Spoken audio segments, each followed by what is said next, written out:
Vamos a empezar con una historia muy interesante que encontramos en el libro de los Números.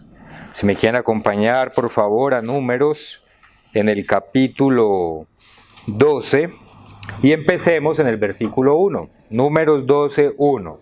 Dice: María y Aarón hablaron contra Moisés a causa de la mujer cusita que había tomado, porque él había tomado mujer cusita. Es decir, Moisés tomó una mujer que no era hebrea, era cusita. Y dijeron: solamente por Moisés ha hablado el Eterno, ¿no ha hablado también por nosotros? Y lo oyó el Eterno. Y aquel varón Moisés era muy manso, más que todos los hombres que había sobre la tierra. Y luego dijo el Eterno a Moisés, a Aarón y a María: salid vosotros tras el tabernáculo de reunión. Y salieron los tres. Entonces el Eterno descendió en la columna de nube y se puso a la puerta del tabernáculo, y llamó a Aarón y a María, y salieron ambos, y les dijo: oí ahora mis palabras.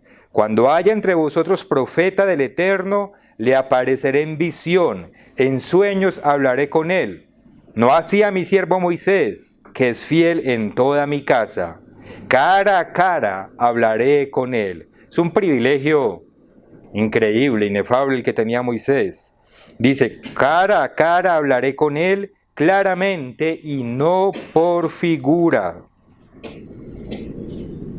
Y verá la apariencia del Eterno.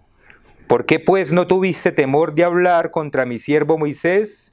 Entonces la ira del Eterno se encendió contra ellos y se fue, y la nube se apartó del tabernáculo, es decir, la presencia de Dios se fue. Y aquí que María estaba leprosa como la nieve. Y miró a Aarón a María, y aquí que estaba leprosa. ¿Qué había en el corazón de María que Dios decidió que ella terminara leprosa? Porque los dos pecaron, Aarón y María pecaron.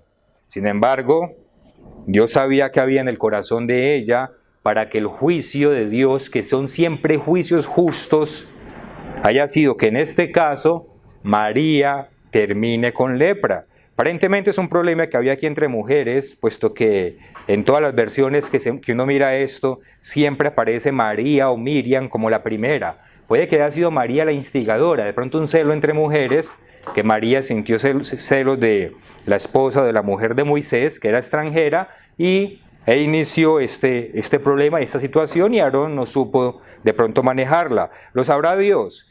El punto es que Dios decidió, en este caso en particular, castigar por unos días, por 7 días, a María con lepra. Hay otra historia similar en el segundo libro de las Crónicas, en el capítulo 26. Vayamos allá, en el segundo libro de las Crónicas, en el capítulo 26, y leamos a partir del versículo 16. Es referente al rey Usías. Segundo libro de las Crónicas, capítulo 26, versículo 16. Dice: mas cuando ya era fuerte, su corazón se enalteció, hablando del rey Usías, para su ruina, porque se rebeló contra el Eterno su Dios, entrando en el templo del Eterno para quemar incienso en el altar del incienso. Versículo 17. Y entró tras él el sacerdote Azarías, y con él 80 sacerdotes del Eterno, varones valientes, y se pusieron contra el rey Usías, y le dijeron: no te corresponde a ti, oh Usías, quemar incienso al Eterno, sino a los sacerdotes, hijos de Aarón, que son consagrados para quemarlo. Sal del santuario, porque has prevaricado, y no te será para gloria delante del Eterno Dios. Versículo 19. Entonces Usías, teniendo la mano en un incensario para ofrecer incienso, se llenó de ira, y en su ira contra los sacerdotes la lepra le brotó en la frente, delante de los sacerdotes en la casa del Eterno, junto al altar del incienso. Y le miró el sumo sacerdote Azarías, y todos los sacerdotes, y aquí la lepra estaba en su frente.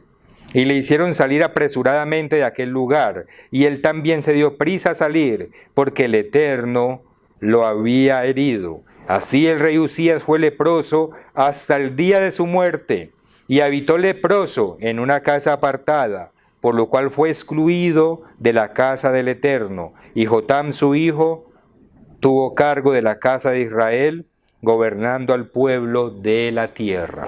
Una vez más, el rey Usías, en este caso, comete un pecado y Dios decide castigarlo con la lepra hasta el día de su muerte. Y hay otra historia, no hace falta que vayamos ahora ya, que ustedes deben recordar bien, y es la historia de Eliseo con el sirio Naamán, que tenía una criada que era israelita, y este general sirio padecía también de lepra. Y la criada le dice, vaya, que en Israel hay un profeta que a lo mejor lo puede sanar. Entonces Naamán habla con el rey le dice, vaya, a ver si lo sanan. Él va hasta donde Eliseo, y Eliseo le dice, vaya, suméjase al Jordán 7 veces, y luego se va a sanar. El general asirio primero dice que para qué va a hacer eso, pero termina accediendo y se le cura la lepra. Es muy agradecido, va donde Eliseo a llevarle muchos presentes, pero Eliseo se niega a recibirlos, mas no así su criado, Giezi, sino que se va y lo persigue y le dice, no, mi amo cambió de parecer, deme algunos regalitos. Pues el general se los da encantado, pero cuando llega donde Eliseo ya sabía dónde estaba. Eliseo le dice, la lepra que tenía Naamán se te va a pasar a ti y a toda tu familia para siempre. Es una sentencia que yo cuando la leo, no se asusta, pero ¿por qué la familia? ¿Por qué la familia? Y para siempre. Dios tiene una manera de hacer los juicios. Y Él sabe qué habrá en los corazones de cada uno de nosotros para que Él tome las decisiones que tome. Y es lo que hay que estudiar aquí. Y aunque el tema que vamos a estudiar no es la lepra precisamente, ya que es cierto que la lepra tiene una conexión con el pecado. Ustedes saben, Don Mario creo que hace poco también está hablando de eso, de la conexión que tiene la lepra con el pecado. Vamos a enfocarnos aquí ¿qué llevó a María, la esposa de Aarón? ¿Qué llevó al rey Usías? ¿Y qué llevó al criado de Eliseo a que pecaran de la manera que pecaron? Y que Dios entonces, en esos 3 casos en particular, hay varios, hay más, decidió castigarlos con la lepra. Y que ese castigo no se limitó, en el último caso, por ejemplo, solamente a él, a la persona que cometió el pecado directamente, sino que se extendió y le hizo daño a otras personas más, a sus seres más queridos.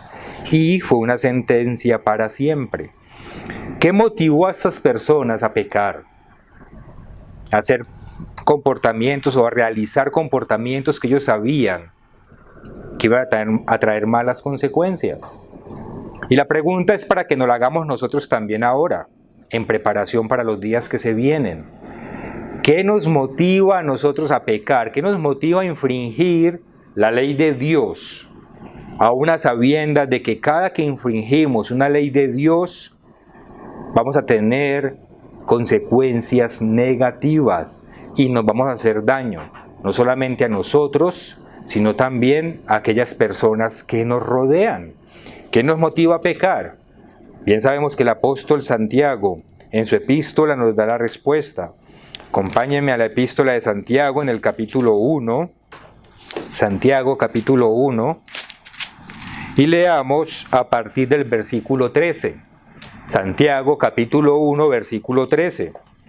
Dice, cuando alguno es tentado, no diga que es tentado de parte de Dios, porque Dios no puede ser tentado por el mal, ni Él tienta a nadie, sino que cada uno es tentado cuando de su propia concupiscencia es atraído y seducido. Versículo 15. Entonces la concupiscencia, después que ha concebido, da a luz el pecado, y el pecado, siendo consumado, da a luz la muerte.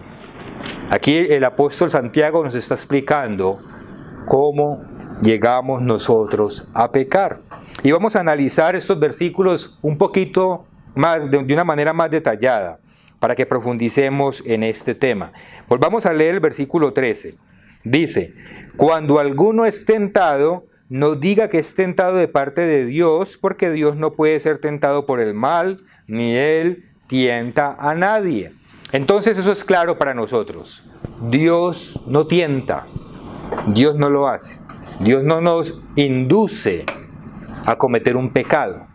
Eso es claro. Y eso es un principio básico para nosotros. Ahora bien, Dios sí prueba. Dios sí nos prueba para saber qué hay en nuestros corazones. Por ejemplo, vayamos a Primera de Tesalonicenses, en el capítulo 2. Primera de Tesalonicenses, capítulo 2, y leamos el versículo 4. Primera Tesalonicenses 2:4. Dice: sino que según fuimos aprobados por Dios para que se nos confiese el Evangelio, así hablamos. Estoy leyendo donde no, déjenme un segundo. Así aquí es. Sino que según fuimos aprobados por Dios para que se nos confiese el Evangelio, así hablamos. No como para agradar a los hombres, sino a Dios, que dice, que prueba nuestros corazones. Entonces, la palabra de Dios es clara. Dios sí prueba nuestros corazones. Él sí quiere saber cómo actuamos nosotros frente a algunas circunstancias. Y por ejemplo, Jeremías en el capítulo 17, que es una escritura que citamos mucho, Jeremías capítulo 17, y en el versículo 10, leamos desde el versículo 9, dice, Jeremías 17:9, engañoso es el corazón más que todas las cosas y perverso, ¿quién lo conocerá? Entonces la respuesta está en el versículo 10, yo el Eterno que escudriño la mente, que pruebo el corazón, para dar a cada uno según su camino, según el fruto de sus obras. Entonces hay una razón por la cual Dios nos prueba. Prueba nuestra mente, prueba nuestro corazón, y de esa manera Él nos da a cada uno de nosotros según nuestro camino. Entonces, Dios no nos tienta, pero Él sí nos prueba. Y nosotros debemos estar capacitados ya, porque eso se ha hablado muchas veces, para diferenciar lo que es una tentación de una prueba, porque no son lo mismo, aunque a veces de manera genérica uno intenta como que manejarlas como si fuesen lo mismo, la verdad es que no lo son, hay varias diferencias. Una diferencia, por ejemplo, básica entre la tentación y la prueba puede ser en cuanto al origen. La tentación, ¿en dónde se origina o quién la origina? La tentación la origina el enemigo, Satanás. Mientras que la prueba, si viene, es de Dios. ¿La origina Dios o la permite Dios? Ahí hay una diferencia fundamental entre lo que es la prueba y la tentación, el origen. La tentación se origina en el enemigo, la prueba la origina Dios. Otra diferencia, por ejemplo, en cuanto al contenido. ¿Qué contiene la tentación? La tentación es una invitación a hacer el mal. La tentación es una invitación a transgredir la ley de Dios. Eso es la tentación. Mientras que la prueba no es una invitación a hacer el mal. La prueba es una situación difícil que tenemos que afrontar, en la cual no estamos necesariamente pecando.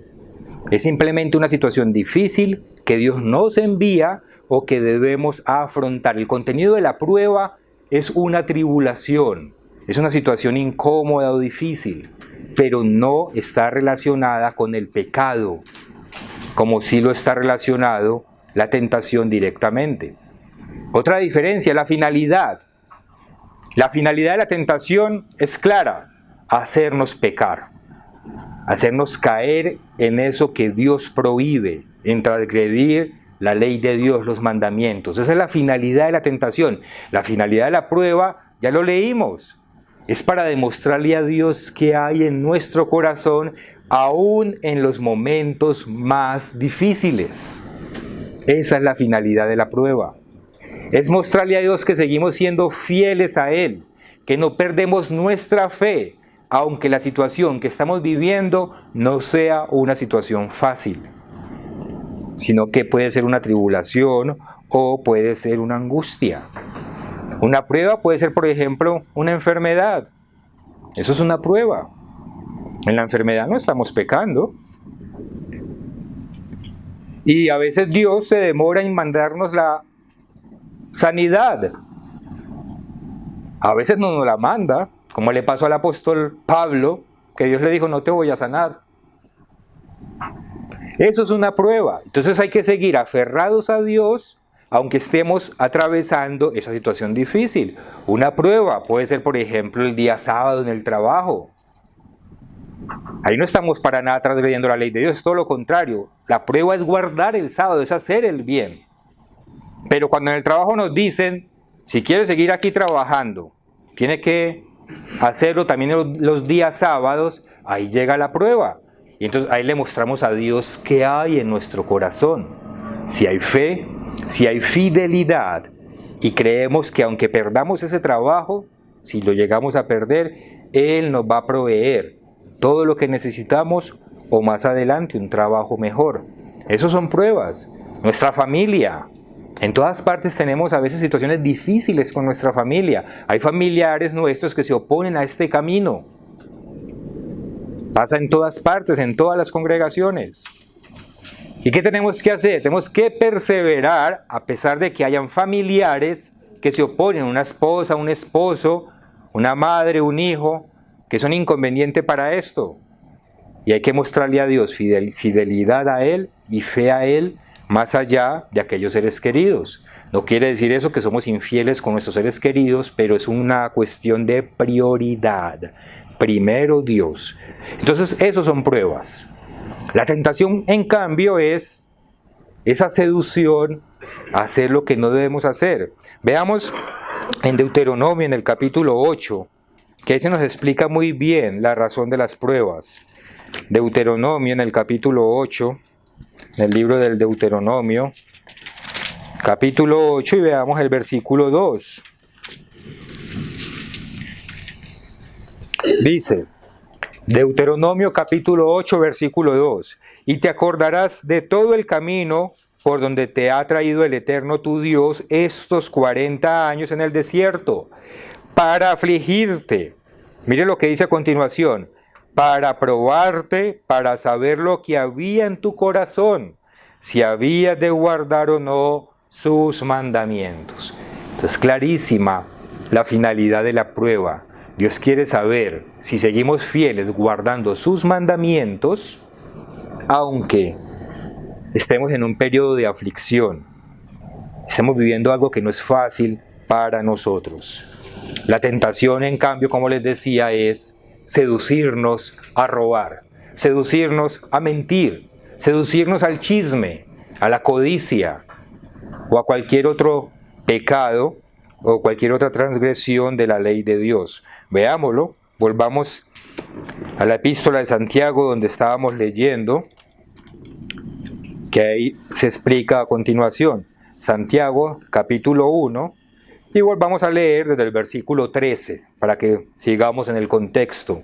Santiago 1:13, cuando alguno es tentado, no diga que es tentado de parte de Dios, porque Dios no puede ser tentado por el mal, ni Él tienta a nadie. Ya lo tenemos claro. Versículo 14, sino que cada uno es tentado cuando de su propia concupiscencia es atraído y seducido. Ustedes saben que la palabra concupiscencia significa malos deseos o pasiones desordenadas, deseos desordenados. Todos tenemos deseos, eso está bien. El problema es cuando los deseos son desordenados, cuando no los controlamos, sino que esos deseos nos controlan a nosotros. Ahí se convierten en concupiscencias, pasiones desorganizadas. Y nos dice el versículo 14 que somos tentados cuando somos seducidos y somos atraídos a partir de nuestros propios malos deseos. No de los malos deseos del vecino, de los míos propios. Es decir, Satanás nos seduce a partir de nuestras propias debilidades. A partir de nuestras propias debilidades. Todos somos diferentes. Todos, ustedes lo saben. Todos tenemos unas fortalezas, otros tienen otras. Unos tienen unas debilidades, otros tienen otras. Algunos son débiles, por ejemplo, en el sexo. Les caen fácil en la pornografía. Otros son débiles en el alcohol. Ustedes no saben cuándo dejar de tomar. ¿El sexo es malo? No. El sexo desorganizado, por fuera del matrimonio, sí. Ahí se convierte en concupiscencia. ¿Tomar alcohol es malo? No. La Biblia nos dice que tomemos alcohol y que lo llevemos para la fiesta. Tomar alcohol al punto de emborracharnos sí es malo, porque ya nos controla a nosotros y ahí se convierte en concupiscencia. Otros tienen la debilidad tal vez no en el alcohol, tal vez no en el sexo, pero ¿qué tal en el chisme? Otros en la vanidad, otros en la arrogancia, etcétera, etcétera. Cada uno de nosotros tenemos algunos aspectos en los que somos débiles y otros en los que somos fuertes. Entonces Satanás conoce esas debilidades de la carne, conoce aquello que nos seduce, aquello que nos atrae. Y ahí, en eso es que nos envía la tentación. Entonces luego, ¿qué pasa? ¿Qué pasa cuando Satanás nos envía esa seducción a partir de esa propia debilidad que tenemos en la carne?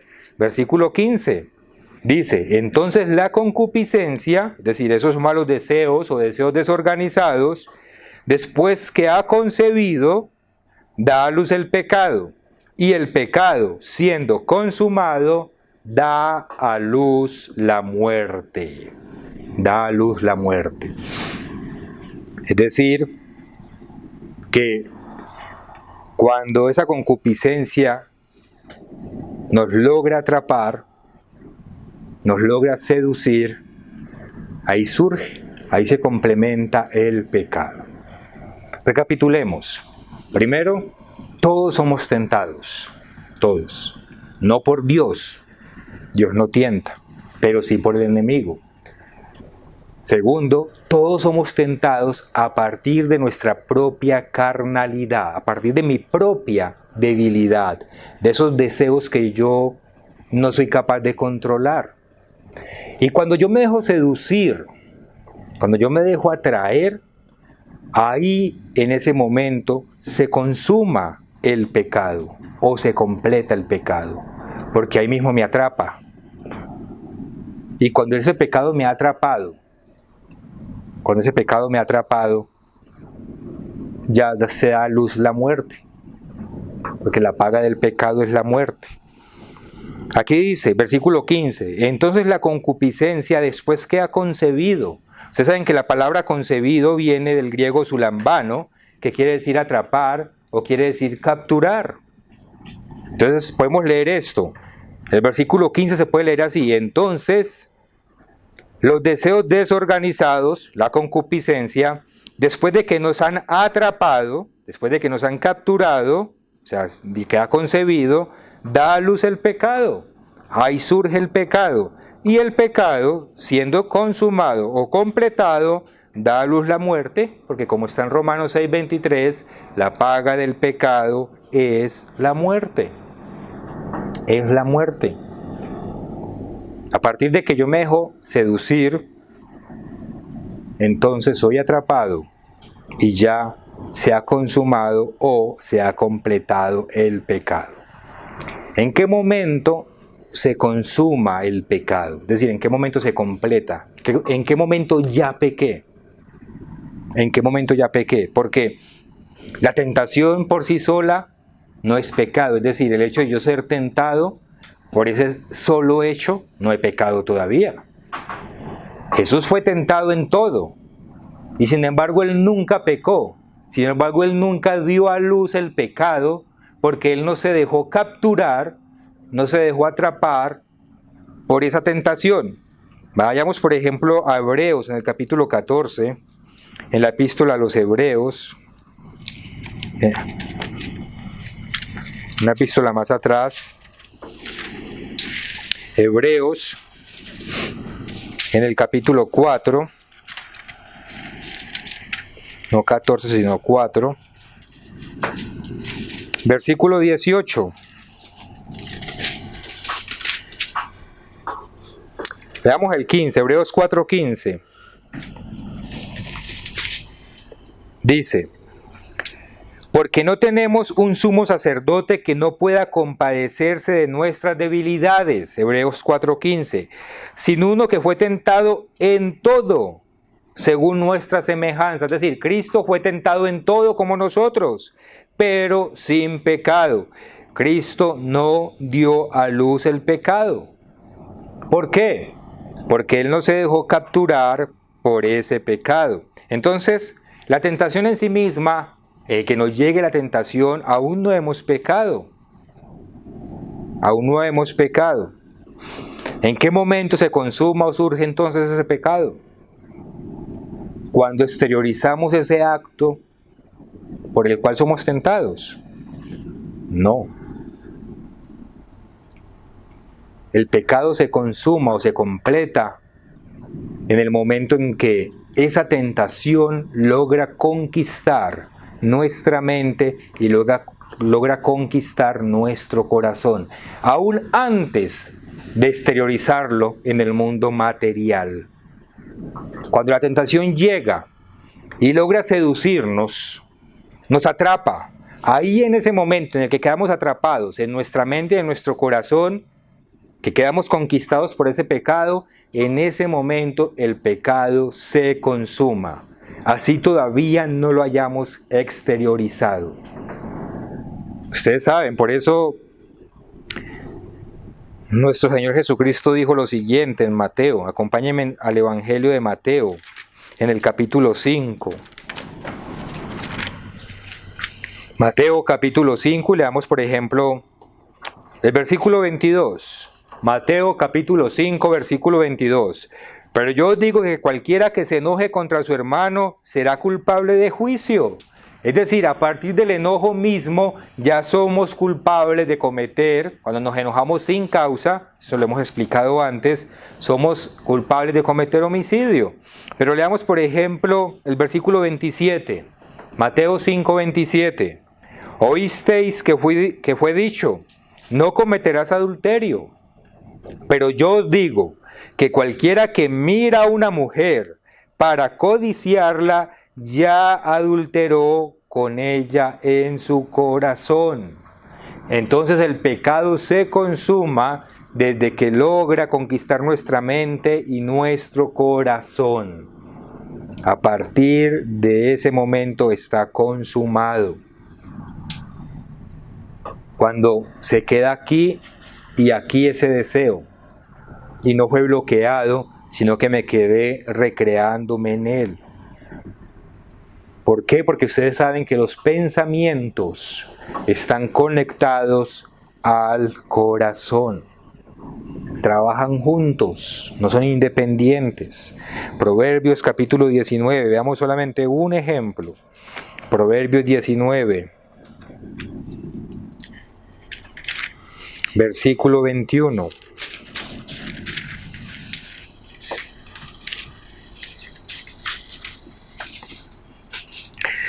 Dice, Proverbios 19, 21. Muchos pensamientos hay, ¿en dónde?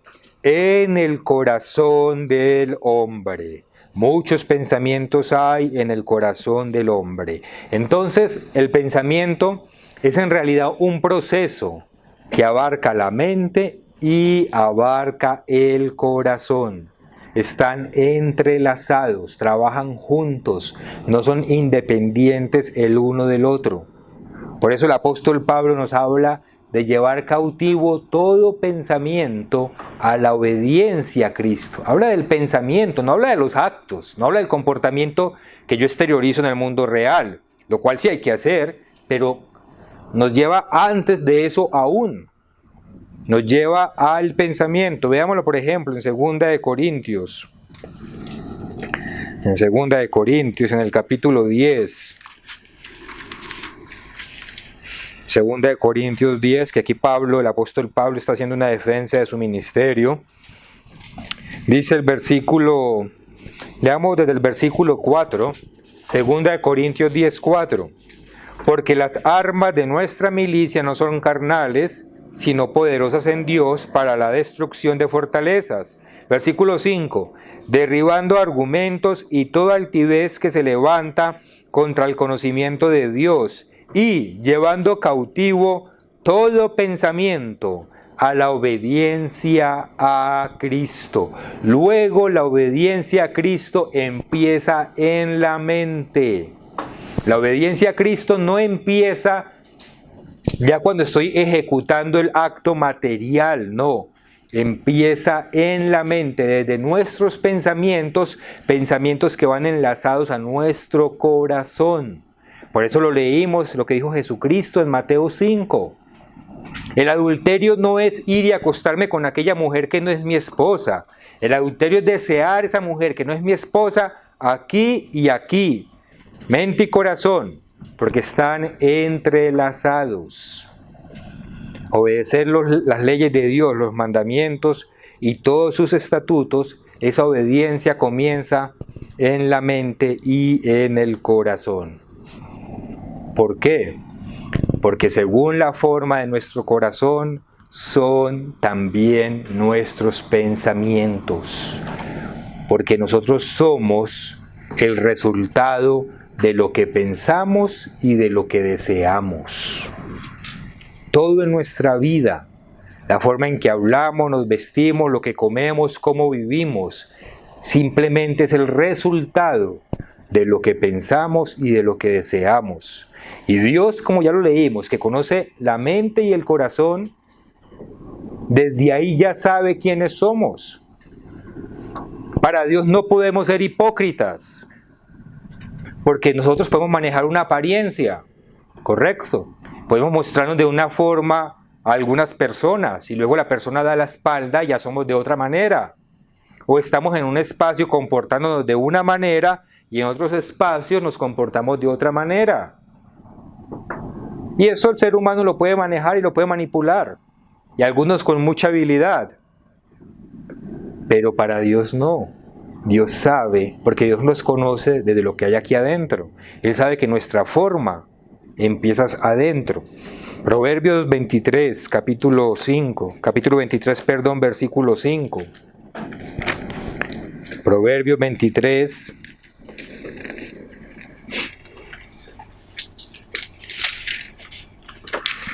Versículo 5. Dice: has de poner tus ojos en las riquezas siendo ningunas, porque se harán águilas como alas de águila y volarán al cielo. Luego dice: no comas pan con el avaro, ni codicies sus manjares. Pero miremos lo que dice el versículo 7. Porque cuál es su pensamiento en su corazón, otra vez, pensamiento en el corazón. Trabajan juntos, no se pueden desvincular. ¿Cuál es su pensamiento en su corazón? Tal es Él. Tal es Él. Nosotros somos lo que pensamos y pensamos lo que tenemos en el corazón. Y aunque aparentemos algo diferente, a Dios esas apariencias no le sirven porque Él es el único que escudriña lo más profundo de nosotros. Por eso es que el pecado se consuma en el corazón. Desde ahí se consuma el pecado. Desde que en nuestra mente y en nuestro corazón estamos deseando hacer aquello que sabemos que no debemos hacer. Entonces, cuando llega la tentación y no la cortamos de inmediato, no la bloqueamos, sino que dejamos que ellas empiece a darnos vueltas y vueltas en la mente, y esa mente sabemos que va influenciada por este corazón que desea eso, ahí nos atrapa. La palabra zulambano. Ahí la concupiscencia, nuestros malos deseos, nos atrapan porque no los bloqueamos. Y ahí se consuma el pecado. Cuando le damos vueltas y vueltas en nuestra mente, ¿y cómo sería si? ¿O qué tan bien la pasaría si hiciera esto o aquello? Que yo sé que no debo hacer porque la ley de Dios lo prohíbe, pero ¿qué tan bueno sería? ¿O cómo sería mi vida? ¿O qué tan bueno sería vengarme de aquella persona? Aunque nunca en la vida me vengue, pero nos quedamos recreando eso en la mente y en el corazón, pues ahí ya está consumado el pecado, ahí ya se completó el pecado. Ahora, si además de eso, si además de que le damos vueltas en nuestra mente y corazón, exteriorizamos ese acto, ese comportamiento que deseamos, pues ese pecado ya consumado, del cual ya somos culpables, se hace aún más dañino. ¿Por qué?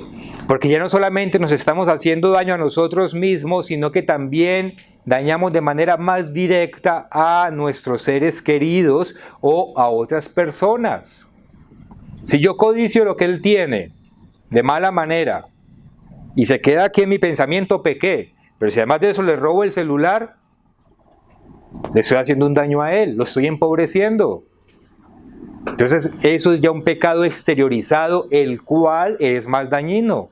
Si yo codicio a una mujer que no es mi esposa, ya pequé. Pero si además de eso voy y la busco y tengo alguna relación con ella, le estoy haciendo daño a esa mujer, a mi esposa, a mí mismo y a mis hijos. Si me cae mal tal persona y voy y hablo mal de los otros, pero estoy haciendo daño también a esa otra persona y a las demás personas que las rodean.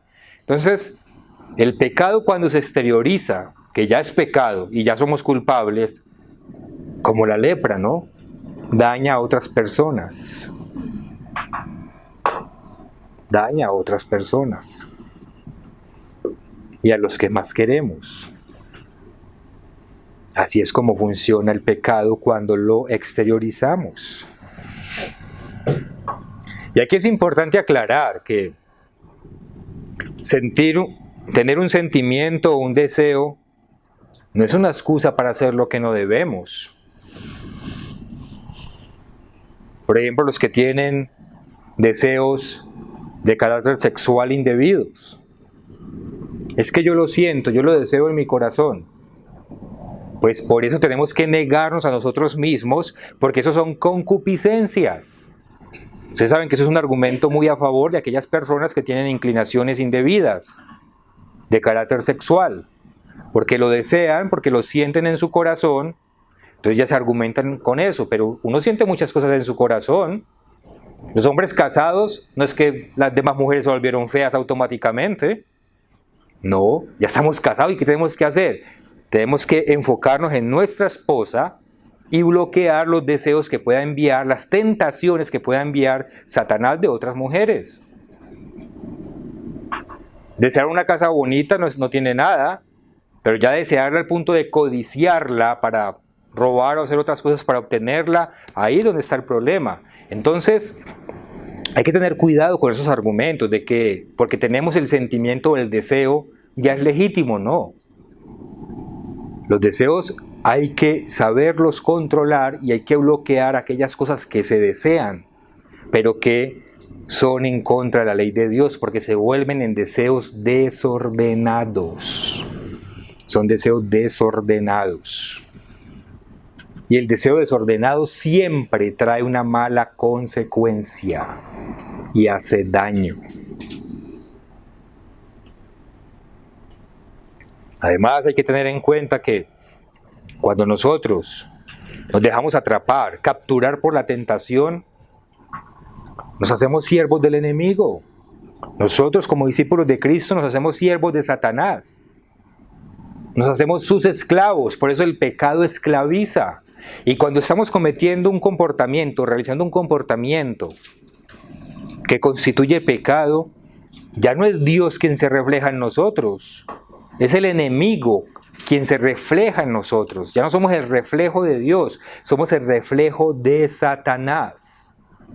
¿Cómo llamó Jesucristo al apóstol Pedro? Cuando Pedro estaba intentando reconvenirlo para decirle que se escapara y se librara de que lo crucificaran y lo atraparan. Apártate de mí o aléjate de mí, ¿quién? Satanás. ¿Por qué? Porque cuando nosotros estamos actuando o pensando de manera carnal, ya no somos un reflejo de Dios, somos un reflejo del mal, del enemigo. Ya no es ese espejo de Dios en el que nos reflejamos, sino que nos reflejamos en otro espejo, que es el de Satanás. Mateo 16, versículo 21. Ustedes conocen la historia.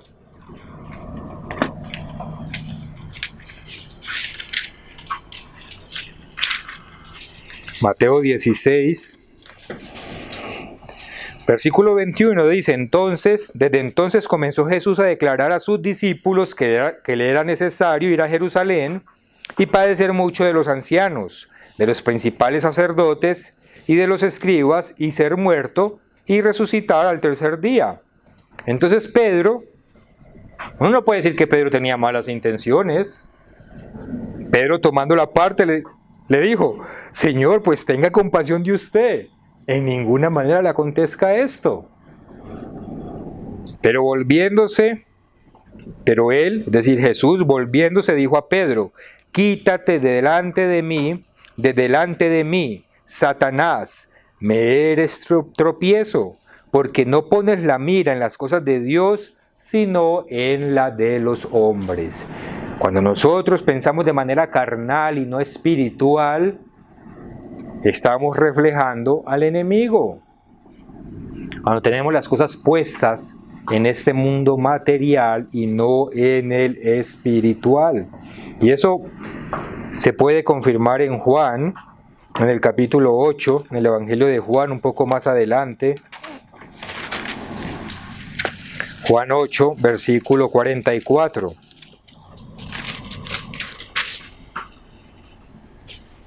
Aquí le está hablando Jesucristo a algunos fariseos. Les dice: vosotros sois de vuestro padre el diablo. Dice que el diablo es el padre de ellos. Así como nosotros somos hijos de Dios, es decir, Dios es nuestro padre. Pero cuando estamos actuando de manera carnal, Satanás es el padre de nosotros y actuamos de manera carnal. Porque dice: los deseos de vuestro padre, es decir, el diablo, queréis hacer. Es muy importante ser conscientes de eso, de que cuando nos dejamos seducir por nuestras propias debilidades, somos capturados y somos esclavos de Satanás y nos convertimos en sus agentes. Lo reflejamos a él. Por eso cuando pecamos, Dios aparta su rostro de nosotros. Hacemos que Él se aparte de nosotros y Él mira para otro lado. No sé si ustedes se conectaron al mensaje que dimos hace como 15 días desde Ciudad de México, que hablábamos cómo Dios pone su rostro frente a nosotros cuando estamos haciendo el bien. Pero cuando estamos pecando, ya no somos cara a cara con Dios, somos cara a cara con el enemigo. Ya nosotros miramos para otro lado y es como si Dios volteara su rostro de nosotros, porque somos agentes del enemigo. Por eso Cristo nos habló de ser radicales cuando éramos tentados. Cuando nos llegan esos pensamientos indebidos, esas cosas que nos gustan pero que sabemos que son pasiones desorganizadas, Cristo dijo: córtelas inmediatamente, levante un muro, no piense más en eso, no se quede ahí, porque si usted se queda pensándolo un segundo más, Satanás sabe que lo va a atrapar. Y no pensemos que somos más fuertes, porque no lo somos. Como el ejemplo que puse alguna vez, cuando estamos en la internet y podemos estar escuchando música que es aceptable y agradable por Dios. Puede ser música clásica, y a mí me ha pasado. A veces un artista de música clásica que me gusta, pues hay varios, pero YouTube manda los recomendados, ¿no? Y de pronto aparece un video recomendado, también de música clásica, pero en la foto, en la miniatura, aparece una mujer con muy poquita ropa. ¿Para qué ponen, cuando se trata de música clásica o instrumental, una mujer con poca ropa? Y me llega a mí un hombre, porque no me llega por casualidad. El algoritmo sabe que yo soy un hombre y me envía eso para seducirme, para atraerme. El que crea el video simplemente quiere ganarse un clic, porque eso es dinero para ellos. Y si yo llego y le doy clic atraído por la foto, me dejé atrapar por la concupiscencia. Y así nos pasa a todos. Y no solamente en el sexo, en muchas otras cosas. Aquellos que en el día sábado, por ejemplo, saben que no deben ver alguna película, alguna serie que les gusta mucho, o en el caso de algunas mujeres, la novela. Yo me acuerdo de una historia de mi abuela, no la debería contar aquí, pero la voy a contar. Mi abuelita no estaba en la iglesia, hace muchos años, yo tendría 7 u 8 años. Y ellos estaban en una iglesia evangélica. Y ellos, se sabe que los evangélicos van y hacen visitas de casa en casa y van tocando. Y cuando llegaron unas señoras, unas ancianas, eran 3 señoras, eran 2 señoras, me acuerdo como si fuera ayer. Yo abrí la puerta, y está doña Flor, que somos pues las hermanitas, ellas entraron y llegaron justo a la hora de la novela. Y esa novela para mi abuela era, y yo me acuerdo que estamos en la sala, y ellas hablen y hablen y hablen. Cuando, bueno, oremos hermanos, y yo era un niño, mi abuela no estaba en la iglesia, pero yo estaba un niño, pues me pararon al lado. Oremos. Y me dicen, mi abuela en medio de la oración me va codeando y me dice, prenda el televisor sin volumen para ver la novela. En plena oración. Y yo pues asustado, yo hice lo que ella me dijo, ¿no? Prendí el televisor de esos grandotes que tenían, eran como un mueble grandes atrás. Y daban como 3 personas para levantarlos. Pero es eso, ¿no? Es como el pecado nos seduce y nos atrae. Y por ejemplo, en el caso de mi abuela de esa novela, pues no había nada, no había poder humano que hiciera que ella se perdiera de eso. Así es, entonces, Satanás nos pone esas cositas en las que uno puede caer que saben que está mal. Que saben que está mal. Y si uno no tiene esa capacidad, en el caso nuestro el día sábado, por ejemplo, de decir, ya es sábado, apago el televisor, si escucho música es otra clase de música, sino que yo sigo dejando que mis deseos se satisfagan. Es que me gusta mucho la película, la serie, la novela o esta música.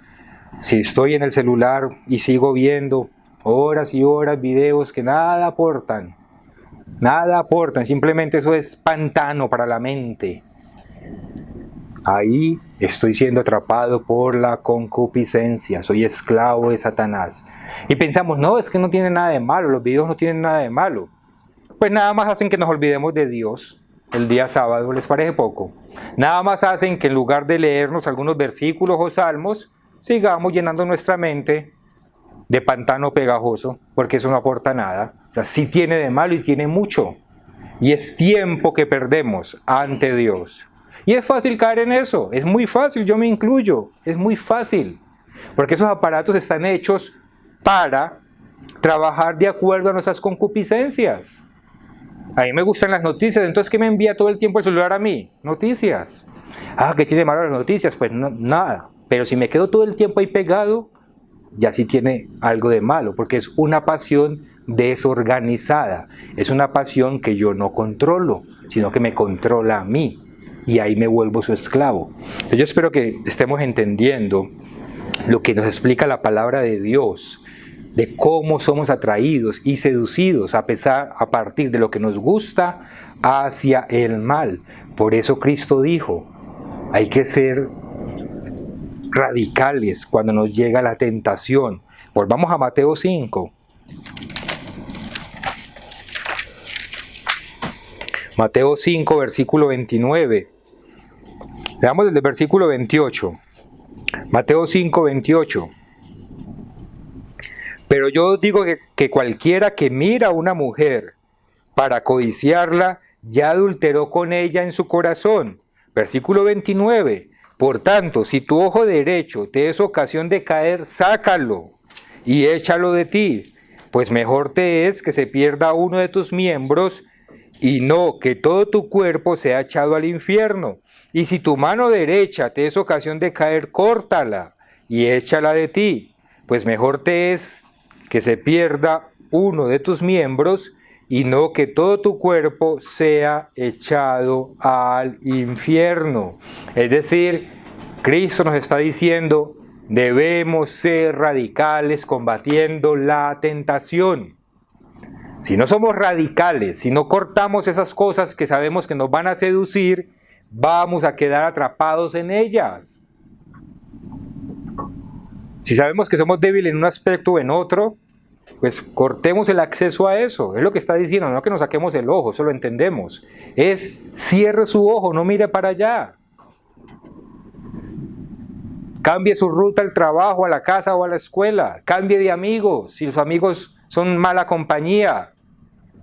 Cambie de series de televisión, si las series de televisión que ve lo estimulan al mal. O de películas. Es lo que está diciendo aquí, ser radicales, cortando aquellas cosas que nos ponen en situación de debilidad, porque no seremos capaces de ganar. Y Satanás lo sabe, no somos más fuertes que ella, por eso son concupiscencias, por eso son debilidades. Y si hacemos nuestra parte, si somos radicales, entonces Dios nos va a ayudar a soportar la tentación. Él hace la parte también que le corresponde a él. Vayamos a Hebreos, hablando de este mismo tema en Hebreos, en el capítulo 2, versículo 18. Dice, refiriéndose nuevamente a Cristo, Hebreos 2:18, pues en cuanto él mismo padeció siendo tentado, es poderoso para socorrer a los que son tentados. O sea, Dios nos va a ayudar, Él nos va a proteger. Si somos capaces nosotros de hacer esa primera parte. ¿Cómo? Volvamos a Santiago, capítulo 4, versículo 7.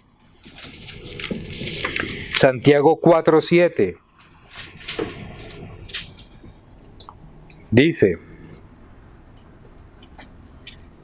someteos pues a Dios, resistid al diablo, y luego ¿qué dice? Y huirá de vosotros.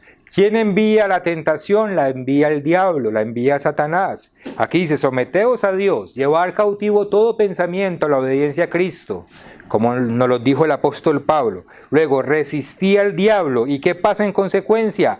Él va a huir de nosotros y huirá de vosotros.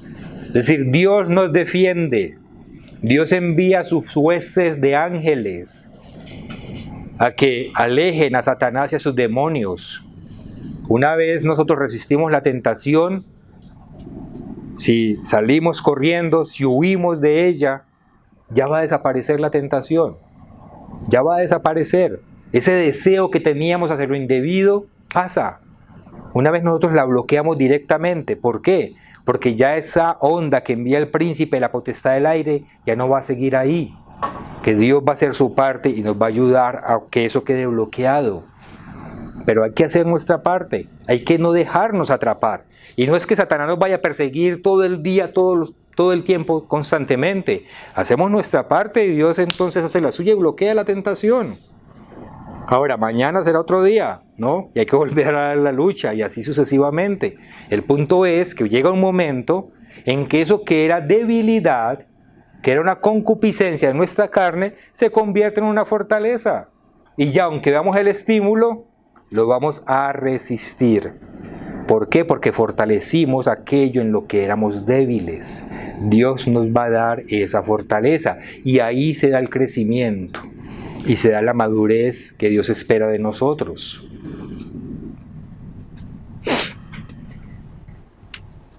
En la historia que nosotros hablamos al principio, mencionamos 3 historias y mencionamos una de ellas, la última, la de Naamán con Eliseo. Y en esa historia de Naamán y de Eliseo y su criado, Eliseo también nos da una clave para vencer la tentación. Repasemos la última parte de esa historia en el segundo libro de los Reyes, en el capítulo 5. Segundo libro de los Reyes, capítulo 5. Y leamos ya al final, en los versículos, a partir del versículo 25. Ya el criado de Eliseo, Giesi, persiguió al general asirio, le dijo: deme algunos bienes que mi amo se mi señor se arrepintió y si quiere algunos bienes, va y los esconde, y cuando esconde esos bienes, entonces aquí leemos en el versículo 25, dice, y él entró, es decir, el criado, Giezi, y se puso delante de su señor. Y Eliseo le dijo, ¿de dónde vienes, Giezi? Y él dijo, tu siervo no ha ido a ninguna parte. Luego dice entonces el versículo 26, él entonces le dijo, es decir, Eliseo, ¿no estaba también allí mi corazón cuando el hombre volvió de su carro a recibirte? Es tiempo de tomar plata y de tomar vestidos, olivares, viñas, ovejas, bueyes, siervos y siervas. Por lo tanto, la lepra de Naamán se te pegará a ti y a tu descendencia para siempre. Y salió de delante de él leproso, blanco como la nieve. Entonces, miremos lo que dice aquí tan interesante en el versículo 26. ¿Qué le dice Eliseo a su criado? Le dice, ¿no estaba también allí mi corazón cuando el hombre volvió de su carro? Es decir, Eliseo también fue tentado. Él también sintió la tentación. Dijo, allá también estaba mi corazón. Allá también estaba. ¿Quién no quiere tener bienes, regalos, dinero, ropas bonitas? Cualquiera. Desear esas cosas en sí no es malo. Lo malo es cuando se convierten en pasiones desordenadas, pero él tuvo la tentación. Sin embargo, Eliseo no cayó en la tentación, no se dejó atrapar por ella, no se dejó capturar, no dio a luz el pecado. ¿Por qué? Mire lo que le dice a él.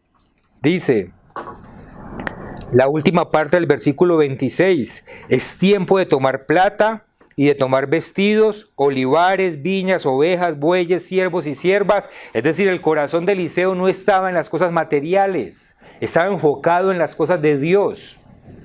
Por eso él no cayó en la tentación.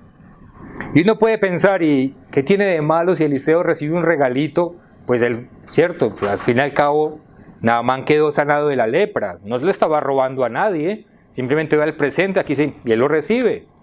Pues tiene de malo que el milagro no lo hizo Eliseo, lo hizo Dios.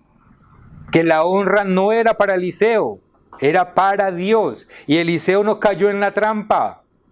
Si Naamán quería dar un presente por haber sido sanado de lepra, ese presente se lo tenía que dar en todo caso era a Dios. Una ofrenda a Dios, no a Eliseo.